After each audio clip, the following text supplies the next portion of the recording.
That was actually Yasuo is still available. It was banned last time. Golden Glue gets his champion now if they want it. Lulu also was a ban that was left no longer on the table, so it's going to get picked up here for Curse Academy. A nice flex pick there.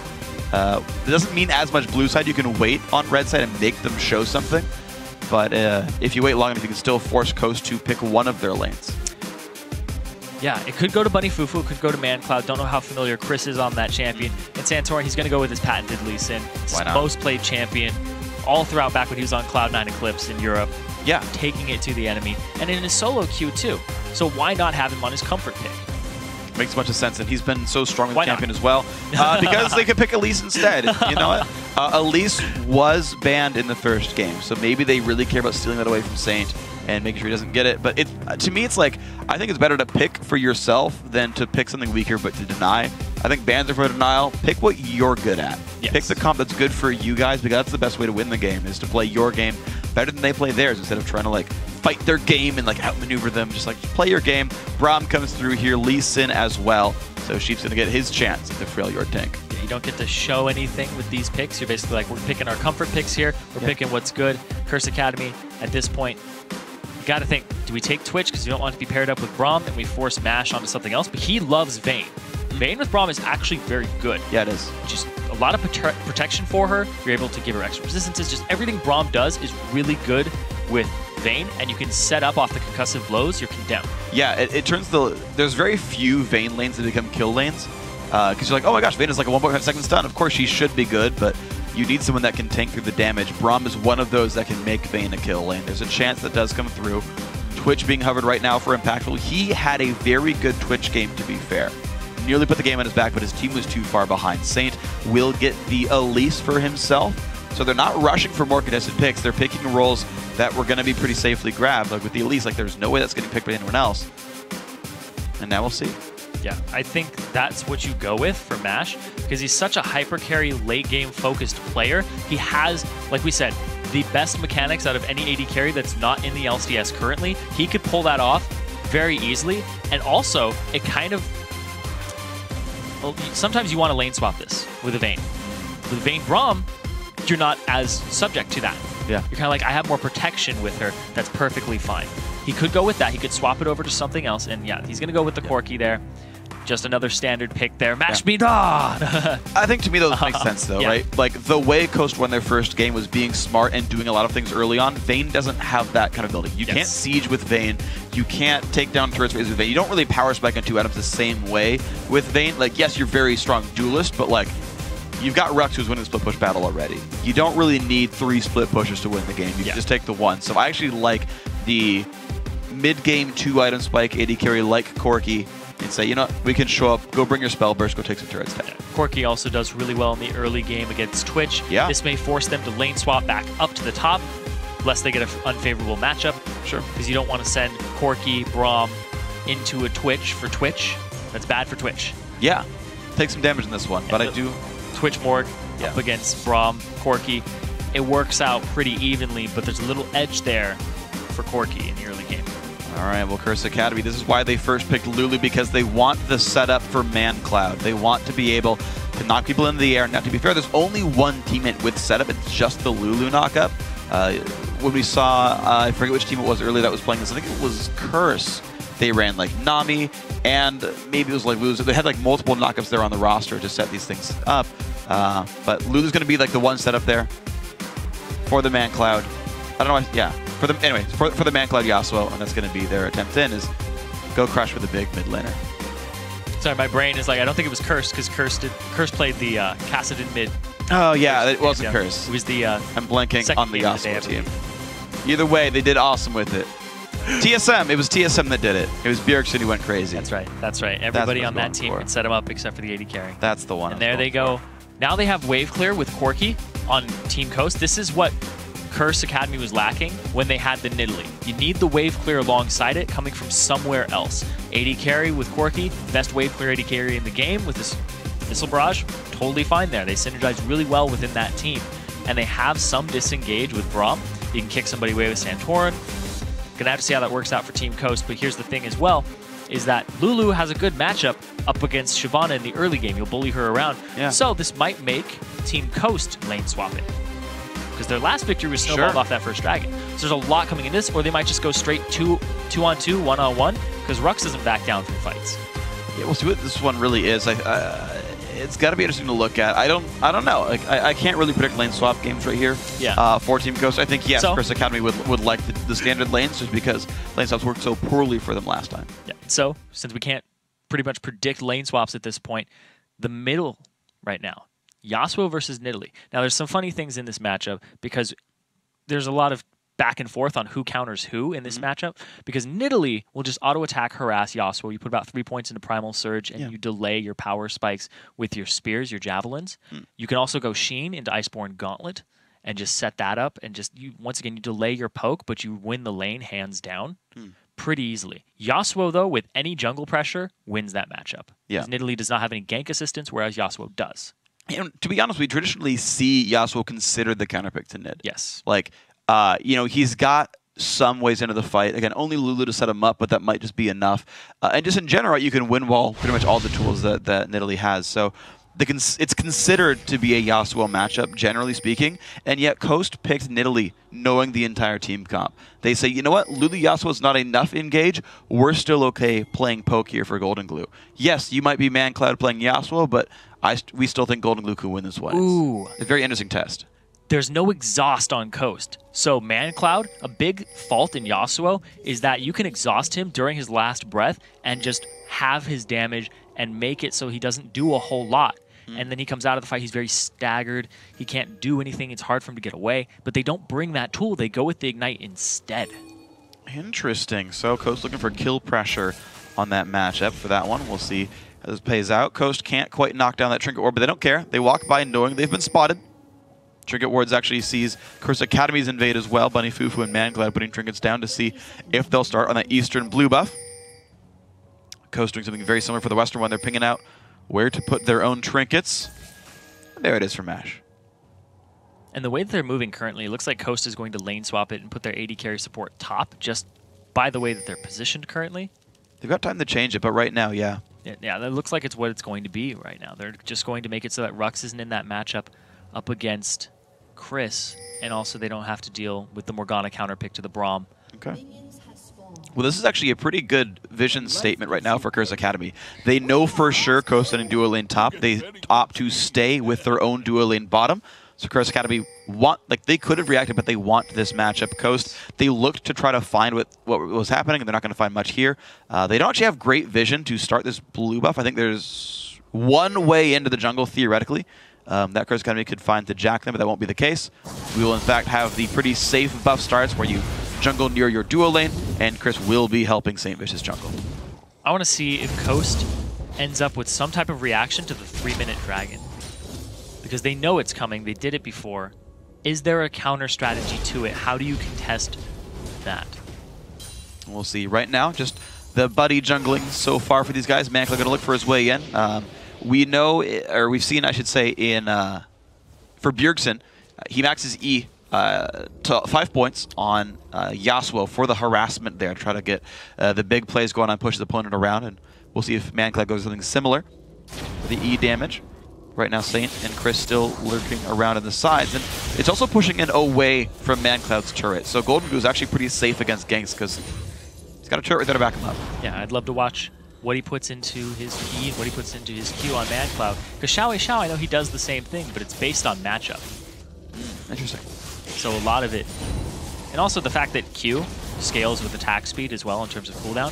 Yeah. You hit those item spikes, you'll have the max rank of Q by level 13. That's true. Well, right now, Curse Academy going to show up to this bottom lane right here. Looks like they might make that attempt for the dragon here. 3:12 into the game. Bunny Fufu joining as well, and the 3-man dragon about to be started. Sometimes we see teams actually shove that bottom lane down with their AD carry. In this case, it's actually an attempted freeze for Impactful. We saw him try to do that last time. The actual ward will spot this attempt, and we are seeing some moves down. Coast are sending their mid laner and jungler over there. 3-man there. Twitch and Yasuo could join, making a 3v5. Rux getting a little close there. Santorin, he could possibly have stolen it if he had gone really hard on it, but this early on in the game, a death, giving up double buffs for the dragon is not worth it. The funny thing is, I feel like there's enough damage coming out for dragon that you could potentially potentially try to contest if you play it right. But yeah, again, still a 3v5. I understand being risk-averse in this scenario. So Coast simply knows the timer on the Dragon respawn. It went down about 3:45, and they're just going to continue to clear the jungle on this one. Support goes back to the duo lane, and again, we just have 80 carry supports, freezing the lane. Top laner is getting not much. And actually, Golden Glue is maxing his spear first, as opposed to his Primal Surge. So he's not going to go for an auto-attack-based build here in the early game. Instead, he's just going to try and make it so that when they group up for team fights around level 9, level 11, he'll be fine and he'll be ready to go. We'll see if he is, though, if he gets pushed around too much. Only 19 minions for Golden Glue is a pretty low mark right here. You can see that these 80 carries are getting around the 30, so you can kind of gauge how much is getting missed by these guys. Mancloud's not missing much. Golden Glue missing a lot. Oh, speaking of missing CS, Chris has 2. Big old 2. Yeah, well, at least he'll finally make his way up to this top lane here. Only level 2 as well. Sheep is around. You're seeing Chris get whatever he can from this, but also keep in mind, this lane, I think, might be pushing into a destroy. There's a bit of a knock up there. Golden is going to take some good damage. Half HP, some more damage from Mancloud, a simple heal. He's going to stay safe without losing any summoner spells. Actually, no, he loses the heal, sorry. The gank assistance off of Yasuo is really good, and I talked about it in the early game. And now they get control of this mid lane area. They can go ahead and push this in with their high health bars. You know what's crazy, actually, is Mancloud went, I don't know if you mentioned this, I didn't remember it, but he went heal on Yasuo. There's very low individual kill pressure there. Yeah, Yasuo, you can take the Ignite against Nidalee, so you can have her heals or Primal Surge as well, but instead he's going for the team fight. It's what this team composition is based around, too, is just a lot of Wombo. Just looking for that. We'll see if that pays out. And watch him like get into a duel and like not kill him by like 40 HP, and you're like, Ignite. Hasn't happened yet. We'll see what happens. Even right there, though, the Primal Surge would have been halved alongside the heal. May have been enough with the Ignite ticking too, because then Golden Glue wouldn't have gotten about 200 HP back. Maybe about 150. Yeah, I'd say 150 is about the right mark for that one. Between the 2 spells, yeah. Yeah. 150 total off, plus the Ignite damage is pretty much negate the entirety of the heals. Like 30 or 50 plus 20 per level is, you know, another 100 something. So yeah, 300 health difference. Would not have necessarily quite killed him. Sheep level 4 shows up mid lane here for Golden Glue. Trying to keep the lane in good shape. Again, the push just still happening. Mancloud 53 to 35 CS. Sheep trying to help as best he can. Lanes are still moving around a little bit. I like this move actually. Santorin managed to slink into his bottom lane. Ward hops in, gets a slow. Chris is only level 3 but misses the Q. So nothing to be gained here for Santorin. He's going to back out. And this is mandatory Cloud being that CS monster. This time he lands the Q. But Chris, you got to keep in mind, has no summoners up now. He's lost his flash already. He's teleported back to lane recently. If he does die, he misses a whole bunch of golden XP, but Bunny Fufu's now here to defend him, to keep him in a decent spot. Nice dark binding dodge there by Corki, and he's got enough damage to last it under turret. And now there's this 1,000 gold lead for Curse Academy. What can they do with it? The Dragon, and this is basically the same spot that Coast was in last game. They got that 1k gold lead off of the Dragon, off of the experience and the pushing, and making basically the lane swap an advantage for them. Yeah. And transitioning it. The big thing is, what do they do with this second Dragon that comes up in 2 minutes? If they hand it over, it's all for naught. The second Dragon's worth even more, and it'll equalize the gold for Coast, and they'll be right back in this with no real hiccup. Yeah, sure. And like this kind of team doesn't turn on until the second Dragon anyway. Like no real team comp really does. It's more about your laning and gank pressure. Mash, good dodge there on the binding. He's going to stay safe. Bunny Fufu gets his money though from the puddle, to be expected. And it's just Mash sitting there trying to get farm out of the turret. Sheep is roaming around really heavily. It's very much roaming support. He's keeping Golden Glue's lane afloat, trusting Corki to solo it. And they want to put more farm into Mash Me, make sure that he can carry the game, the late game. He hasn't backed yet for a single item. Sitting down on about 2k gold right now. Codex plus Chalice. Yep. And BF Sword Longsword right now if you're Mash Me on the 80 carry. So I think some wards came in for Golden Glue as well. And so he will be ready to set up this Dragon that spawns in about 1.5 minutes. And speaking of wards, Santorin's on top of one. He gets hit by a binding. This is going to be pretty bad for him. A whole bunch of bursts. The Cocoon as well. Santorin gets some burst out. Oh, and it's going to be Mash Me chasing onto Chris. Does get the kill. Burns down a heal. Fighting Saint. Oh, a good bind. A good bit of burst. The rocket hits and Mash Me. Can he flash the wall? Yes, he can. I cannot believe it. Don't mash me. Oh, Fufu had Santorin. Oh my gosh. Oh. Valkyrie's up in a little bit. Go Flash Q. No, he gets him. Nicely done, Bunny Fufu, making it 2 for 2 overall. Still assist credit going to Saint. And the blue gets transferred over across 3 members there. Meanwhile, saw Mandatory Cloud go up top. Golden Blue's going to get turret damage now, and the Dragon is back up in 30 seconds. So everybody's going to be respawned. Everybody's going to have their items in their inventory and their little power spikes coming out here. Can they get there? Can they get there in time? And who's going to get ward control? It's the big thing. Right now, it's the upper jungle being ward controlled by Curse Academy, but that is not, of course, where the Dragon spawns, but it's where they put all their effort anyway.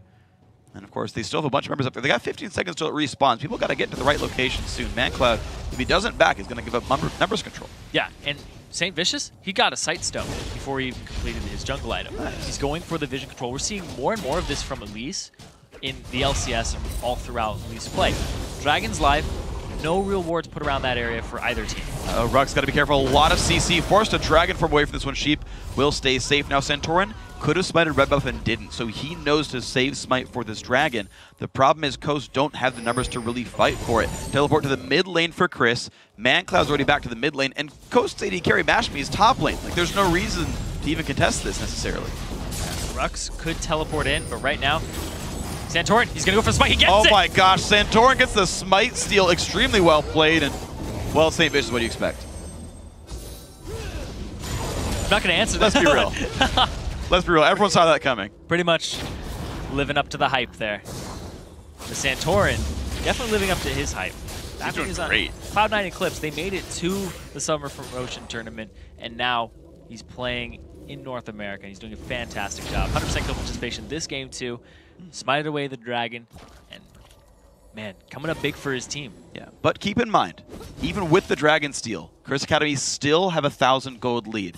Coast crushed game 1. They were 1/3 of the way to ending the game at this point in the last game, and this is a very, very different situation there. Curse Academy are winning the mid lane. They're tied up in the AD carries, and again, this is a team with a Twitch, which means if you go late game AD carry, it's a bad place for you. Traded Dragons, traded turrets now as well, and the gold is back to tied at this point. You got to be careful about what he also can do to you guys. Sheep straight across the front. He's going to put the Unbreakable down. Mancloud going around, does get the knockup onto 1. And look at this, the kick going back and forth, though. Damage coming through. Somebody he'll burned as well. And there's the Bromley, but it misses entirely. Sheep doesn't get anybody. And Rux still has his teleport available. Chris does not. He decides not to go into that fight, but instead to duel impactful and just see who can get those little bits of scraps of CS. Because if you're a top laner right now, you are definitely hurting for CS. Yeah, double Doran's Ring Charles is not exactly an end game build right here. Thankfully, we saw this actually with, I think it was Dignitas. I'm like blanking on teams unfortunately right Dyrus? now. I think it was Dig though, because it was Zion playing Lulu back in yesterday's games, yes. and they said, yeah, he's really far behind, but you know what? It's still Lulu. Yeah. Like, he can still contribute what he needs to a team. We don't care about that champion getting farm. And with Curse Academy making that change, like Aurelia needs farm. Like, Aurelia in that sort of situation is going to have a pretty rough time. But Lulu is still going to be pretty effective. And so Chris being down isn't nearly as harmful this game. Yeah, absolutely. Because he didn't even hit a single spike with Aurelia in terms of power at all. Power spike? Yeah. Well, I was going to say at all through items or oh, sure. level. Yeah, absolutely. Botlane. Yeah, now it's a 2v1. You got to leave your Mash here. Binding. Predicts the juke. He doesn't this time. Mashme's done a very good job of figuring out where these binds come from for Bunny Fufu. Outside of that one, he flash queued under the turret. He's read the binding accuracy every time. Yeah, the binding is out for actually a complete second because its travel time is about the same as its distance.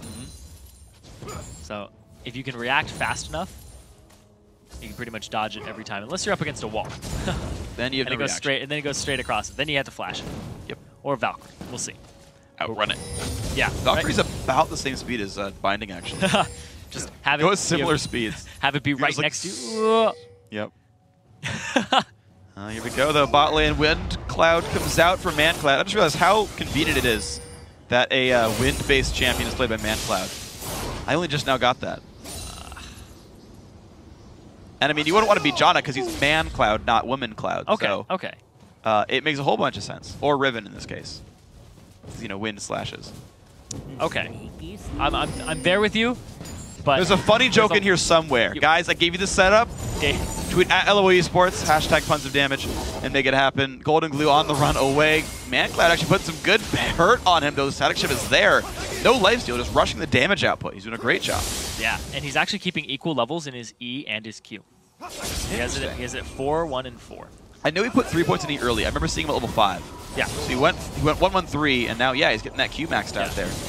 Because I remember seeing Xiao, and he had 5 points in his... He went 3-1-4, and then went 3-1-5. Okay. So it's actually just whatever you want at this point. Yeah. Seeing what you need for the team. There's ways to balance it out. Right now, Coast sitting down in the bottom lane. They've got pretty equal levels. Hero Secret Service minion. Yep. Jumps in the way, dies for his services, but helps Mash here. Jeep going up. Puts the Unbreakable down there. Jungler is around. They could go for this fight, but of course there's a counter gank waiting for him. SaintVicious just by the double golems. Saint and Santorin, the pink ward comes down. They're going to actually move Santorin up into a forward position here. Ready for the fight. Now Mash will most likely back up alongside Sheep, and they'll try to suck him into this vacuum where Santorin can flank them. This is crazy. It's 2 pink wards just for the lane, just to get a kill here. Knock down Impactful, knock down some of this this end game. And look how safe they are. They know those brushes are dark. Bunny Fufu. Yeah. Yeah, he got the ticks. You can count from the ticks how many were in that brush. You know there's 1 automatically. Yes. You can tell there's 2 by how much your gold went up. Guy's pretty good at the game. Oh, yeah. And I assume he did that. Yep. And Santorin is caught. They see him out. He's going to have to back up here. But the gold, even across the board, pretty much this game, this matchup, just wax and wanes off of dragons. Yeah. It ebb and flows off of those fights. Not a lot of solo kills, not a lot of group up kills that end up happening. And it's really just those team fights when Dragon comes down. Ooh, slow. Some CC goes in. Nice black shield. Here comes the teleport onto the turret. Chris keeping his team alive. Another javelin hits Impactful, though. That is not good. Is invisible Impactful, too. He was in his ambush during that time. Dragon is up in about 50 seconds. So they have to back. They have to get their items. And they can no longer fight this Bunny, Fufu, and Impactful. If anybody dies right now, they will be back just in time for Dragon. But it's a long walk. They're not going to be there in time for this bottom lane turret. It's going to go down. Team Coast finding the siege they wanted. They've still got that split pusher in Rux in the top lane. He's making headway towards the tier 2 turret, but Coast grab this outer turret in the bottom lane for their efforts. Dragon's back up as well, and they're going for this one, and no one is around to stop them. It's just the mid lane being pushed out by Mancloud, that level 11 Yasuo. He will get mid outer turret for the Dragon, but it's still overall more objectives for Team Coast. The Dragon came up a little bit sooner than I had thought, but they end up getting it for themselves, and now Coast have a lead, and like I said, this game just wax and wanes off of that objective control, and Coast has played it a lot better in game 1, and now, despite being the person who was lane swapped against, that second Dragon that was smited away by Santorin put them back in the game and back in even. Now it's looking pretty good for these guys. Slightly over 1,000 gold, doesn't mean a ton, but hey, it does mean that you're ahead. We've got items coming through now. The first real combines are starting to come out here. Of course, we've seen Static Shiv and most of Ruin King now for Mancloud. The start of a death cap for Golden Glue, so he's also at 1.5. 80 carries have hit their first big item.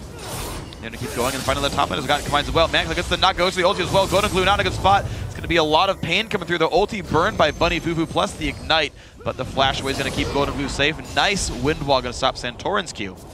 No counter engage there, so it's Golden Glue losing summoners. So they're using the ignite from Bunny Fufu instead of the one on Mancloud to go ahead and get the heal just halved, put the grievous wounds on to Golden Glue. Now it's at that point again where everybody's just taking these little objectives, waiting for the big objectives to come up and get themselves big pockets full of gold. Now, these two teams are just very similar in play style right now in terms of what they're doing across the map. Just Coast is doing it one click better. Yeah, exactly. The first Dragon came through because you expected from the lane swap, and then objectives have only gone Coast way since, really. Bottom lane out of that will go down, making me a liar here, so Curse Academy have tied up the turret game. These guys have both taken the entire outer shell. Also, last time Coast had that 1k gold lead in game 1, they transitioned it into a really big lead, just off of wards and off of getting a lot of picks and getting the next Dragon. Now that they have a 600, 700 gold lead, can they do something with that? Because it sounds very small, but they know how to work with this from what we've seen. Yeah, they definitely can. We'll see if it does come to fruition here. Looks like Coast wanted to keep pushing down in the mid lane. Trinket ward over the wall. Knockup's there from Mancloud. Doesn't follow it up. Mash does get stunned, but Sheep's there to the rescue. Damage coming through Saint at half HP, but there's the engage. Mancloud pushed back. Sheep incredibly low. The huge damage coming through the flash ulti from Chris to knock them down, and it's going to be a kill picked up. Impactful gets the kill credit, and Coast are routed. Now they have to back off. They're about 200 gold. It's pretty much even across the board now. Mancloud is looking for that last breath. The Steel Tempest impactful. Going to move up. And now what do they get with that kill?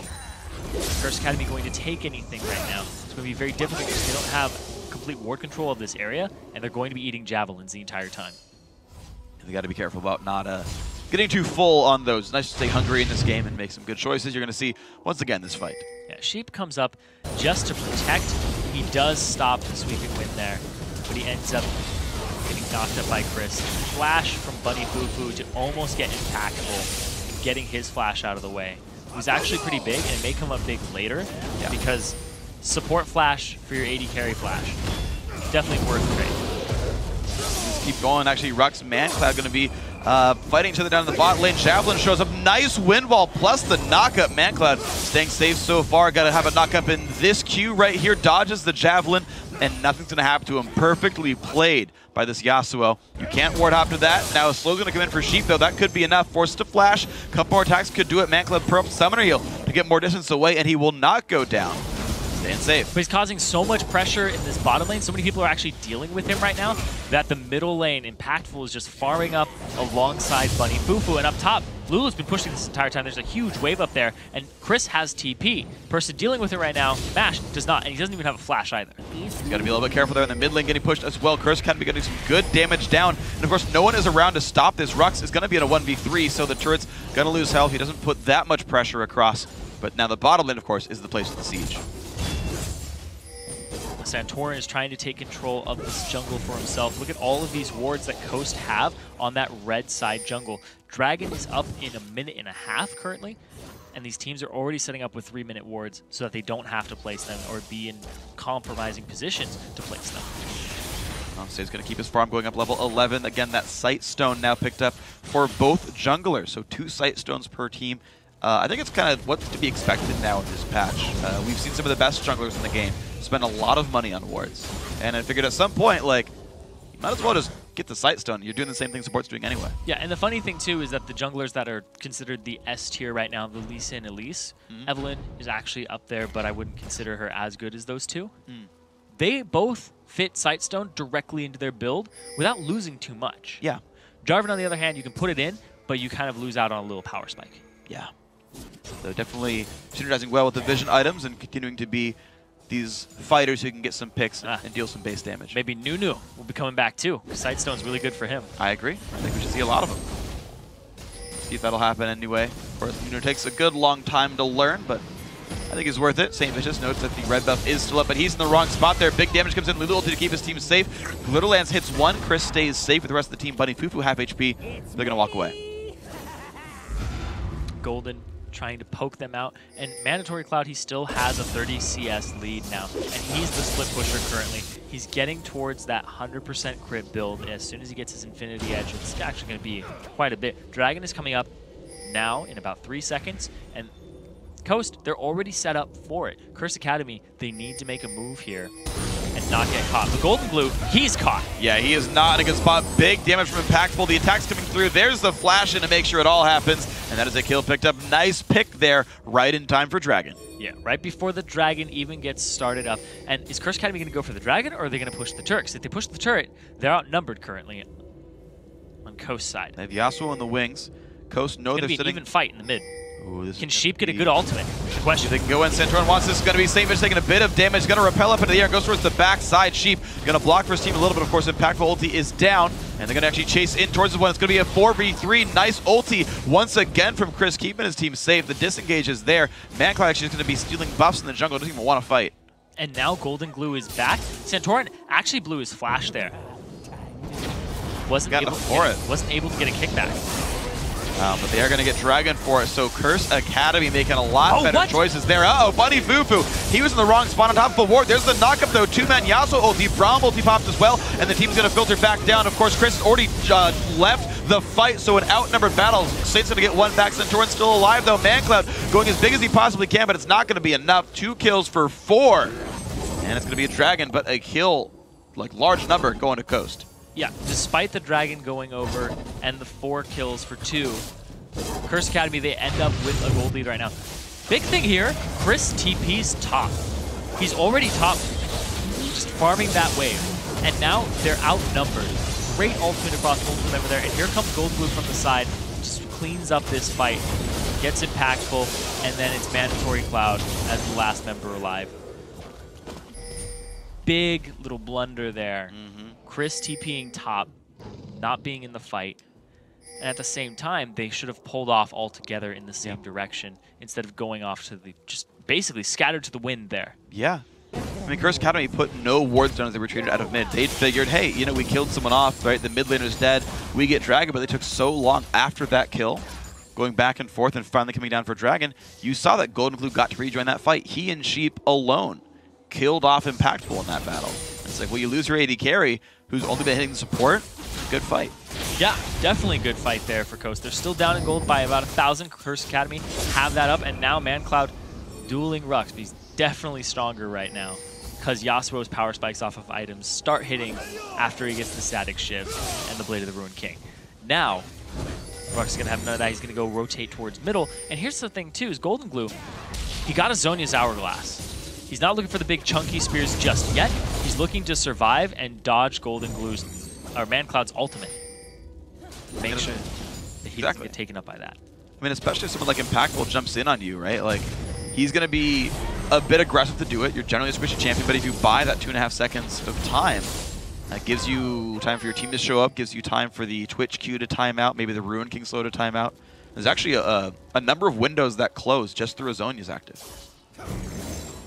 Mancloud will sweep away the pink ward, successfully done. He replaced it with a green one, but at least it's a 100 gold item down, and the siege now going to begin for Team Coast. They're down 1,000 gold, but I think their items are there enough just to go for this anyway. And there's a big thing here too, is that against this Nidalee and this wave clear from Coast, you have to bring Chris into this fight. He can't split push because he's your wave clear. Knock up on Rux, and they're going to go for this fight. Sheep shows and says, stand behind me, puts the shield up, but the battle has begun. Bunny Fufu flashing, and he's going to get the stun onto Rux. The disengagement, Sheep goes down. 1 for 0, Impactful still firing, and Rux will fall as well. 2 kills go to the Curse Academy AD carry, and they have won this fight. 2 for 0, Mancloud just chasing them down on that Yasuo, who is extremely powerful, alongside Impactful, who's going with the same build as last time, but he's doing more with it this time. And they're going to get rewarded with this tier 2 turret and just continue to get map control. Well, absolutely beautiful play by Curse Academy, making very good choices to re-engage in that fight. Coast apparently could not have sieged that battle because they opted into a fight, basically, one where they could be engaged upon, and it went miserably for them. We're going to see Curse Academy now looking much better now in Game 2. Team Coast, they've just not found their way in with this poke comp. It seems like the change from Ziggs to Nidalee just was not worth it here. The Mancloud's going big. They're baiting the Baron here for Coast. Baiting him into this fight. TP onto Rux. Bunny Fufu. Oh, he's teleporting in. And they get Bunny. Low health. There's the Q. The damage coming through. Bunny Fufu stays alive. Now Rux with the flank, but does not have Dragon form. This battle has begun, but Mancloud's in the mix. He's got the 2-man, no, 3-man ulti, and he's blowing people up in the back lines. 2 for 0 so far, and now Curse Academy goes for Baron. Mancloud gets 3 people up in that Steel Tempest, and now they don't have a lot of pressure here. Santorin, he's not gonna, he's actually gonna stick around and try to steal the, nope. He just smites the red. No chance there of testing the Baron. So Curse Academy now twice in a row go big in a team fight. They get a tier 2 turret the one time, they get a Baron the second time, and Curse Academy showing a lot of new life now in this game. They're looking very good in Game 2. Yeah. Bunny Fufu, they go all in on him, but he gets wild growth to keep him alive and to get Santorin out of the fight. I want to watch this 3-man ultimate here off of the Steel Tempest. Waits for all 3 to hit, grabs all the priority targets you get on the Nidalee and the Corki. Mancloud, best Steel Tempest of the game so far. And that completely made that fight worth it. Of course, Rux didn't seem to even do very much in that fight as well. He got the flank as this top laner, right? Sure, but like you just hit someone, you saw kind of halfway through who's like, you know what, we're going to lose, and just like walks right through the team and says, we're gone right Booking now. it. Yeah, he just books it, and then it just gives time for Mancloud to go kill people. So the 2-1-5 Yasuo, 283 CS, easily the highest in the game. I mean, by a lot, he's leading this one. And now with the Infinity Edge there as well, good luck getting rid of Mancloud. Yeah, Mandatory Cloud's going to be doing a lot of damage very quickly and in a very sustained manner too. Yasuo, when he reaches the 100% crit power spike, is extremely potent, hard to deal with, and the fact that he's level 16 already, and he has that rank 3 ultimate, he can cast it 2-3 times a fight. Yep. It's going to be scary. Here we go. Top lane turret now being attacked, and it's going to take a whole bunch of damage thanks to Impactful being now at 3 items on an 80 carry. And that turret has fallen 10-6 in kills, but the really big point is that it's 49.5 to 42,000 gold. 7.5k lead. Curse Academy up 2 turrets as well. They're actually winning in global objectives pretty significantly. They're looking pretty perfect. And so far, the team that's been able to get the most dragons is the team that ends up winning the game. Dragon is once again up. And now Curse Academy, they have control of it, and they're going to continue to take it with this Baron buff and these temporary combat stats that they've gotten for themselves. So far, they're looking really good and a lot better than last game. Shaking off the rust, shaking off the nerves, giving Coast a run for their money. Yeah, absolutely. This is looking very good. Like we're going to be going to a game 3 here. Curse Academy making good choices there. And here we go. Bottom lane tier 2 now also under fire. It looks like defense is not going to be an option. So they've turned those temporary combat stats into permanent ones with a few thousand global gold picked up after the Baron buff went down. Of course, they've still got a minute and a half to work with. They want to get something else going in. But Curse Academy just looking better and better and better and better. Now 10,000 gold. Now the thing here that Curse Academy has is they have some engage if you can get Yasuo into the fight, and you can ulti, get him into the back line somehow. But Coast, they have wave clear, they have poke. They can siege this out, they can turtle it for a very long time. And that's their way back into the game if they get poke and they get wave clear down. We'll see if they can. I mean, you've got actually Sorkshoes Corki coming in from Mash, so he's got, you know, decent spell damage and minions coming out. Rux has not really been able to split push, though. We've seen that he definitely can't deal with Mancloud, and I think he's afraid of getting collapsed on if he splits anywhere else. So all the cards are here for Curse Academy, and it seems to have every time now snowballed off the mid laner getting so big that a team can't deal with them. Game 1, it was Golden Glue's gigantic Ziggs, crushed Mancloud in lane, then he never came online, and you had early game sieges. This time around, Mancloud's so big, he just single-handedly wins team fights. Looking for where the engage is going to come from. The Baron is still on Curse Academy for just a little while longer. They're going to back. By the time they get back there, it'll be gone. Coast, 10k gold down at this point in the game at 31 minutes. Last game was over by this time. Yeah. And they're behind in levels. They're in the situation that Curse Academy was in last game. 3 levels down on Golden Glue under Mandatory Cloud. 2 levels down on Rux. A lot of power spikes here for Curse Academy in comparison to Coast is the big thing. Oh, yeah. And you actually just had Home Guard boot spot there for Mash as well, so he's even further delayed the time at which he actually gets any real items in here. Whereas you've got a Zhonya's done for like Bunny Fufu, like you've got so many good ways to start a fight. Locket done as like I can just like point out items, be like, oh look at this power play, look at this spike, look at this spike. Chris is at 3 items as well. This is, you know, the type of game where top laners get held down for a long time, and Chris is more damaging than Golden Glue. Yeah, that's true. At this point in the game, though, it's a lot. They just have to pull out the Wombo combo for Curse Academy and end it off of a big team fight. But how do you bait Coast into that team fight when they have such a poke-oriented team with some disengage? You have to, and they can keep Mandatory Cloud out of the fight. But that's going to be how they do it. Mandatory Cloud can get into the fight, and he has multiple options. He has multiple ways to do that. Yeah. I mean, he's got a Morgana and Lulu to help him the whole way through, and hopefully that's going to be enough to keep him alive as he kills everyone, because he'll 2-shot most champions. That'll be the test. Curse Academy continuing to own the map. Of course, the hard part is getting into the Nexus turrets, and the inhibitor turrets as well right before them. You can certainly own the rest of the map until then, but if you take too long, your opponents can catch up on you. There's some balance between striking a larger total gold lead before that actually becomes irrelevant as time passes on a little bit longer. Right now that's not the case. You've still got room to grow, but eventually that does become something to think about. Curse Academy getting themselves ready for the next push. And now split pushing it, actually. 2 in the top, 3 in the mid, and then they're coming over. Have the pink wards in the right area so they can see if that area is covered or warded at all, and they know that they aren't seen. That's a big part of it, too. I don't think Coast will even try, though. Like, no traps will work because you're not going to go in. Yeah. They don't want the cheese. It's the siege game at this point. So take a step back, and I'll be like, yeah, the term sieging came from starving your enemies. That's exactly what they're doing. They're sealing them off and being like, all right, when you guys get to the point where you don't want to do this anymore and you come to us, we'll be happy to greet you. Otherwise... With catapults. And yeah, well, they have spears, they have javelins, and everything else. But I don't think Coast is going to extend outside of their base at this point. They're just going to let the waves come to them. The Baron's coming up very shortly, but will they contest it? They didn't contest it last time after they started it. Santorin didn't even go for a Brave Steel. Nope. Right just went for the safe play. But now, the safe play would be to not contest it, but it's kind of a double-edged sword. Yeah. Curse Academy used the first Baron buff to remove all the tier 2 turrets, get vision control over the jungle, steal away the buffs, and set up for Baron number 2. Now that the only thing left are inhibitor turrets inside the base, Curse Academy recall one more time. They've got the Baron buff, and they've got 4 minutes to siege with this regen, with these extra stats, and try to push the game down. The only difficulty, they don't have a true tank. There is only one armor item in the game that's not Zhonya's for Curse Academy. Saint is not that tanky. He can't tank a turret forever. Yeah, they can't just walk up and tank it. And they're mostly focused on magic resistance as well. We see the locket completed. We also see that Lulu is going for the Spectre's Cowl, waiting, making sure that he doesn't get poked out by Golden Glue's Nidalee.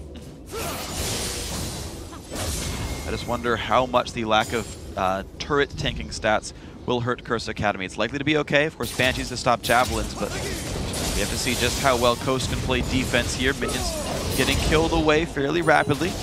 Wave comes up. Wind Wall doesn't do too much, and no attacks come through on this wave. But we were waiting for Chris and Impactful to show up in the wave. There's a bunch of minions pushing actually both the top and bottom side, and a minute and a half or so, Curse Academy might want to back up and claim the gold, but if all they're doing is claiming gold, that's still not closing out the game. Binding's gonna hit, some good damage will come through. They're gonna try one more time. Windwall now more aggressive. They're putting some damage in the turret. Now Impactful putting actually a lot. You can see the Black Shield helping, and it's down well below half HP. This siege is working. They're getting the damage through. I think a big part of that is he walks up, Mancloud does, puts the Windwall so you can't clear the wave with your missile barrage. Yep. This is executed perfectly there. They're putting all the things together. You're seeing them stack the shields prematurely on Impactful. Just, you know, no matter what, we got to guarantee nothing's gonna hit him. No Flash Braum ulti will go through at that point. No Flash Lee Sin kick's gonna happen here. So far, so good. Trying one more time. And once again, the wind wall's there. The shields are there. Black Shield is on. And there's the first inhibitor turret. Sheep gets caught. There's the ulti in. And Mancloud made his way into the fight. Shields are there trying to keep Sheep alive, but he will die, actually. That's a 1 for 0. And now the middle inhibitor getting attacked. 14k gold lead now for Curse Academy, and they back off immediately after with their Baron. Mancloud, last breath is halfway down already. It's almost back up. Yeah, and that was the first minutes of the Baron buff. They've got an equal amount of time to go for somewhere else, but now they've got even more things working in their favor. They will send Chris bot lane. There's the giant wave. They got the exact correct wave pushed in, because look at that. They get to claim all that gold in XP. Well, not XP, he's level 18, but they can claim all the gold and then reset without losing basically a second. Lulu wave clear. We love it in Challenger. Having some flashbacks right now. So glorious. Anyway. Dragon back up once again. Chris, he's going to shove out the bottom lane, and at the same time, he has his teleport available. He can get to these fights. Coast, 3 levels down on Golden Glue in comparison to Mancloud. Item efficiency, he's about 100 CS behind now. Mancloud is doing a ton of work for his team at that 10 per minute mark on Yasuo, and transitioning into these team fights amazingly well. So here we go. This could be the game-winning push, because everything has been working so far. 38 minutes of hard work and all the talk before the game to put a plan together, and so far Curse Academy have looked good with the adaptations they made between Game 1 and 2. Minions starting to die off. They've got to take a little bit of time with this one. Baron buff down to 30 seconds. This is the last wave they get with Baron buff. Once again, walk up, wind wall, double shield on Twitch could be enough. Same strategy would just work, just more of the same. They're going to do exactly that. It's what the doctor ordered. Big damage comes through, no wave clear available. Turret's going to go down. Nicely played, Curse Academy. Black Shield will time out soon, so they got to be a little bit worried about the engage, but nothing has stopped these guys whatsoever. Inhibitor now under fire. That is losing health very rapidly here in Team Coast. Have lost 2 inhibs. Curse Academy earning this push on in. Impactful towards the back line. Does take a cue from Lee Sin. That one doesn't matter. Mancloud blocks another Javelin. His wind walls have been on point here. And CA just walk away with 2 dead inhibs. They have to focus on the base right now because there's shifting minions on their Nexus turrets. They got to clear them out. And then back and then wait for the other waves. And then they'll go bottom. Start pushing that up. So a lot of things in Curse Academy's favor right now. Gold, turrets, inhibitors, barons, dragons, everything going their way this game. Yeah, and they've been pushing by the book. Both these games, actually. In either side, one of the teams got an early lead and was allowed to play their game with no contest. This game right here, you're seeing it. Golden Glue has not been allowed to be important this game. Mancloud's been allowed to go just destroy freaking everybody this game.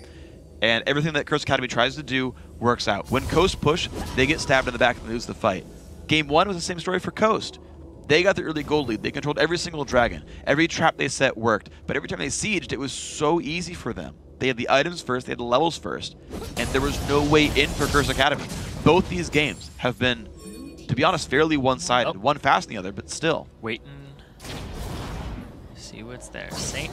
Gonna check it with the spider link. Oh, they found found the Saint. slow, flashing away, putting the cocoon down, and he can repel if he needs to. Stuns are there, but here comes the re-engage. Oh, Impactful, getting a massive spray off of the back lines, but 1 kill comes in for Rux so far, but he's gonna start falling down. The chase on in, the knockup is there. Golden Glue's got really nowhere to go, and he's gonna fall down. Triple kill for Impactful, another for Mancloud, and now only Sheep is alive.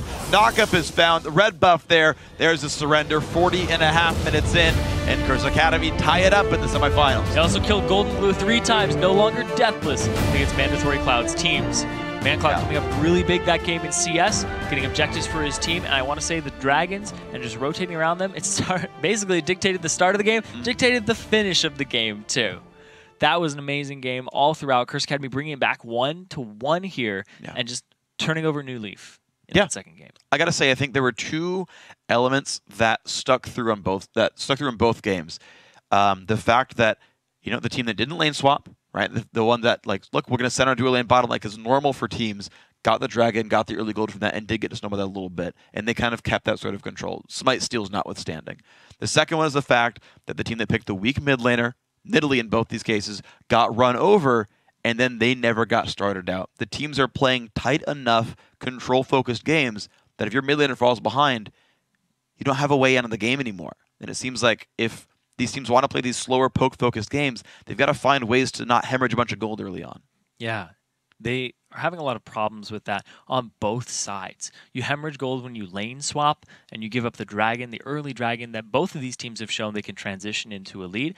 Curse Academy, they just had a little hiccup there because they got Smite stolen away the second time. Yeah. But then when they showed up to the dragon the next time, they got it, but then they gave up 4 kills for 2, but ended up with a gold lead there, and that's where they started to just bump themselves in, and it put Coast in a corner where they were kind of like, we have to do something, we'll bait the Baron. Yeah. Lose the Baron, lose a lot of members of their team, and that's when they were just pushed to their front door. The level advantage was in favor of Curse Academy, and then in the very end too, Coast, they go when they're behind for these very ballsy, risky moves. Yeah, and that's always a curiosity. This is something that old EG did actually last split, is they're like, yeah, if we're behind, we just like fight you out of nowhere. Yeah. And like Complexity was like, yeah, we don't take enough risks when we're behind. It's like, well, it's a good way to lose a game really fast.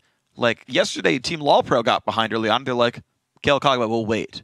And they patiently waited to come back. Of course, the comp must support that. And in this case, there wasn't a big end-game goal here for Coast. So maybe they don't have those kind of tools. But I mean, maybe keep that in mind. I think the Yasuo put a big damper on that for Mancloud, picking that away and revolving the comp around that with Chris, and also having Impactful in there too with the Rat-Tat-Tat on Twitch, just going across all of the members, very wombo combo oriented. And the fact that he was able to put the wind walls right in front of the turret to block off the wave clear was brilliant. Yeah, so excellent play by Curse Academy by the book, and they close the game out in 40 minutes, slow but steady the whole time through. Now, guys, we're going to take another quick break, but when we return, it's time for the deciding game between Curse Academy and Team Coast. It's winner take all right after this.